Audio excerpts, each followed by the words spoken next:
Add.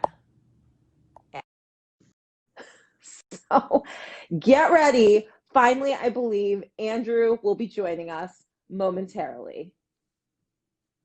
As long as my LTE doesn't go out because there is a horrible storm on Long Island. So it says that it's adding him.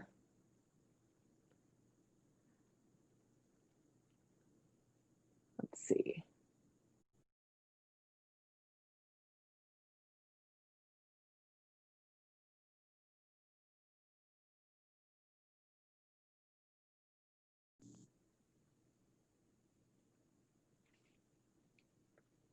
Oh my gosh, connecting. Okay, we made it.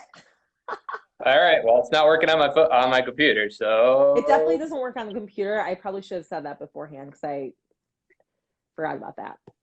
You have to do it on your phone, okay. unfortunately. So it's gonna look weird. That's fine. I'll hold it. Hello. Okay. All right. Great. So I introduced myself. I was telling people about say give it hearts or a hashtag replay if they want it to reach more, or a hashtag live if they wanted to reach more people, and later if they watch it to do hashtag replay. I told them a little bit about what I do. So why don't you introduce yourself? All right. Sorry for the technical difficulties, everybody. My name's Andrew Tisser. I'm an emergency physician. I'm also a career consultant for early career physicians and those docs who haven't figured it out yet on the issues of money, mindset, and making moves. That's goal setting and career satisfaction for docs. So that's what I do on the side. And we're here to talk about time today. Absolutely. So, as I was saying earlier, time is really a value and it's a currency, just like money, right? Um, and and I think what you had mentioned to me earlier about the value of time and how you can kind of work with that. Do you want to elaborate? Especially for physicians. Sure.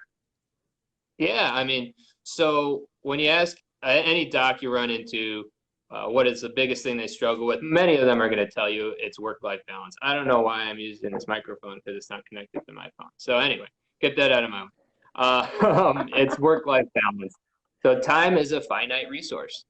Unfortunately, we only have so many hours in a day, and we don't know how long that time will last. But we see a lot with docs that they're unwilling to trade money for time, or they do everything best themselves, or they don't want to delegate, or they don't want to outsource. And those hours add up. In addition to the charting and the administrative nonsense and the billing and everything you got to do just to take care of your patients. That's how I feel. Absolutely. And can you kind of talk to us about contract negotiations or just negotiating at work, time versus money? Sure. So this is an underutilized strategy that many of the residents that I work with and some of my other clients really don't go into because all they see is dollar bills, right? So you're going in there and they're offering you X amount of money, 200 grand a year, and you're like, no, market value is 230 or what have you. Oftentimes, the soft things, if you look into negotiation experts, other things that you can negotiate for that are worth much more to you than it is to the people you're negotiating with. For example, I'm an ER doctor. Perhaps I could negotiate a lower shift rate for the same amount of pay. Now, I'm paid by the hour where I work, so that wouldn't work. But perhaps you can have one half-day session less per week for our clinic-based specialties. And oftentimes, even though technically that's giving you more money because they're giving you the same amount of money for the less amount worked, they don't see it that way. You can come at them and be like, yeah, this is a very generous offer. Perhaps instead, in lieu of asking you for more money, we could do one less half-day clinic session per week, and oftentimes they'll go for it. Or protected time to pursue other pursuits. And at the end of the day, that's way more valuable. I will take one less day at work for less money any day. I don't know about you, Priyanka. How do you think? I agree. I value time over money, because I can make the most of my time and sometimes or even just to enjoy myself. Because if I'm able to do self-care or have some family time, that at the end of like, I always think about what will I reflect on at the end of my life, and I'm not going to reflect on how many hours I worked. I'm going to remember the good times with my friends and family and all those kinds of things. So if I can do that, I will. So that's sort of my priority order there. So Yeah, it's great. For example, I took over as a medical director of urgent care back in January, and they were offering me a stipend. And I said, why don't we keep my salary the same and I drop a shift? And they were like, yeah, sure. I mean, we don't have to pay you more. Great. And for me, it's a huge win because that's 12 hours I don't have to be on site that's and I great. could be home. I could do other things. So, underutilized strategy. Love it. I had actually never even thought of negotiating time until you mentioned it. So I think that's gold for contract negotiators out there for physicians because we are so bad at standing up for ourselves and we're so afraid to, say anything and kind of rock the boat. So thanks for that piece of advice. The other thing I wanted to mention, particularly for physician moms, professional moms, is outsourcing. I know, like you said, Andrew, we have a tough time with we want to do everything ourselves and do it like perfectly, whatever that means. But I find delegating some of the tasks that I don't find valuable and I find to be not the best use of my time, that actually is the best thing for me. So, for example, like if I have a babysitter coming to watch my kid or something, can they do some of the dishes or some of the laundry, my kids' laundry, and things like that? Because that stuff, although it's small pockets of time, you can you can achieve your goals in those, like let's say 10 minutes, you could do 10 minutes of reading. And if you do that multiple times a day or multiple times in a month, you're going to get through a book in like 2 months versus not reading anything at all, right? Yeah, the compounding effect of that is astronomical. I have clients that want to start a business, but they don't have time, right? So maybe you offload some of the things that you don't enjoy. I want to stress that a really fun calculation you can do is take your annual salary and divide it by 2,000. Now that's your hourly rate, and 2,000 is what like normal people work, not docs. But so if you make 200 grand a year, divide it by 2,000, and then your hourly rate is $100. Why would I do something that I could pay somebody $10 an hour to do when my hourly rate is $100? Unless you love it. If it's something you love doing, like I really like taking care of my roses, which I never thought I would say in my life because I grew up in Queens, but whatever. But I wouldn't pay somebody to do that because I love it. But if there's something you hate to do, look at your hourly rate. Now, residents, your hourly rate's going to be like $20 an hour. So, carefully consider that too. But it's a fun calculation to do to see things you can outsource. Yeah. Well, I will say as a resident, the first thing I did was get a cleaning lady, and I did not regret that at all. To come home to like a Yeah. clean apartment after a rough shift is very, very nice. And that was something I prefer not to do myself. But yes, residency, of course, you kind of have to cut corners. But once your hourly rate is a little bit higher, you've got some wiggle room. And for me personally, I really loathe going to the grocery store and errands. So I will use Amazon Prime or like Instacart, delegate some of the meal prep, just so that I'm not spending my time doing that. And a lot of time I spend taking care of myself, which really optimizes me to be a better doctor, mother, wife, etc. So I make no apologies about that. And that's how I choose to live my life. Absolutely. I love that. Instacart, I can't, during the pandemic when I actually had to go to get groceries like rarely, I was like, oh my God, I can't believe I used to do this all the time.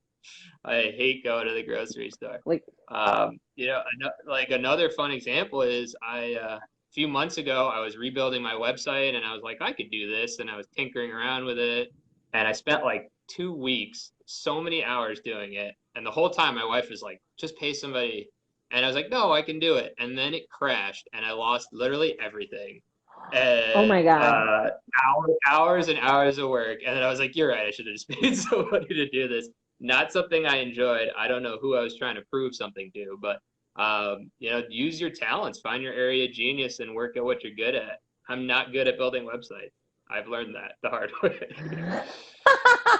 That's a tough lesson to learn, Andrew. Thanks for sharing that with us. And I also feel like when you're working full time or even more than 40 hours, that time is so precious that you have that's free. You just have to see where you can get that as much as you possibly can. So that's where the 10-15 minute increments come in, as well as, maybe paying someone to do it, or if you have someone helping you, you can tack on that task to add on as well. And for people who have, like, with childcare, for people who don't have a great budget, not so much with coronavirus, but high school kids and college kids are great mother's helpers. They'll help you with meal prep, and they're pretty cheap because they're just kids. But it gives them something to do, gives them responsibilities, and it's a good way to get your load a little bit lighter. So Priyanka, I have a question for you. So you're such a offloader and delegator, and you love paying people to do something for you. I struggled with that. Yes. I posted about this a few weeks ago. And I grew up, I grew up very in a kind of modest home, and we had to make sure all the lights were off, and nobody, you couldn't throw money at anything, and it gets ingrained into a lot of docs. And then especially in residency, where you're like, oh my God, is there free lunch somewhere today? And I'm going to grab that. And you get out as attending, and you just don't want to throw money at anything. You're just like, I don't know what it is. And if you look at the dollars and cents, yeah, I get it with the loan balances, and I get it with all the things you have to pay for now. But like, what is the fear of throwing money at things as physicians? Have you seen that? I know you love it. That's fine. You can throw money at everything. But what about our colleagues that don't? Yes. So I think savings is a big issue. I know, people, we're so conditioned to save for the future because we all went to college and we went to medical school, and with the debt and everything, right? We want to save for the future of our children and our own retirement. A lot of us don't work at a place with a pension. Like, I know Kaiser, I have no affiliation with them. They have like a great pension plan, allegedly.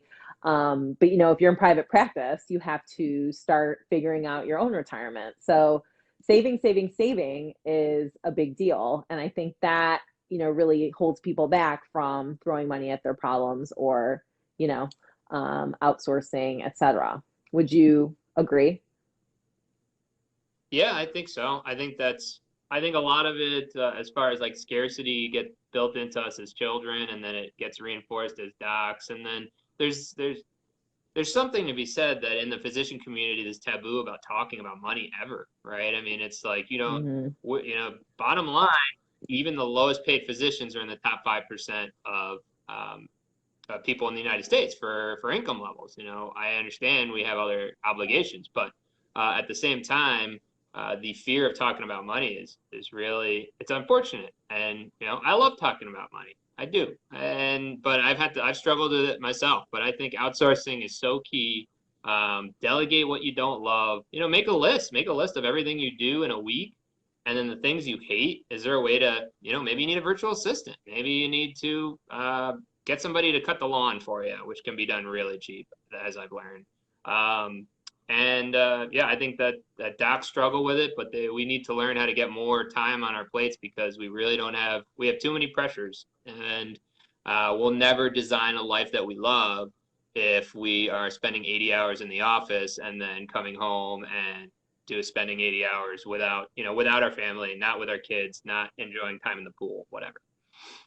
Precisely. There aren't enough hours in the day if you don't figure out how to unload some of your tasks, because we can't really do it all. We just have to organize ourselves and prioritize and really examine our values, and, like you said, that life that you want to live, and make sure that the percentage of time is being spent pretty close accordingly. So,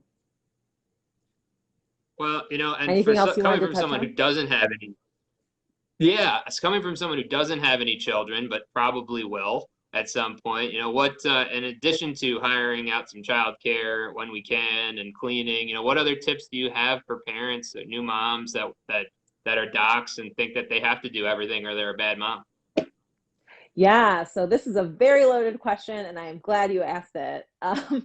I think, going back full time after maternity leave is one of the hardest things to do. You're working full time, and then a lot of us, there's so much pressure to breastfeed and nurse, and it's very impractical. I remember I was doing two 20-minute breaks in the middle of my day just to pump, and like I couldn't necessarily be doing other things while I did that. So I think really just giving ourselves a ton of compassion and realizing that we choose to be physicians and there's nothing wrong with that. And you can, like you can work full time and that's okay.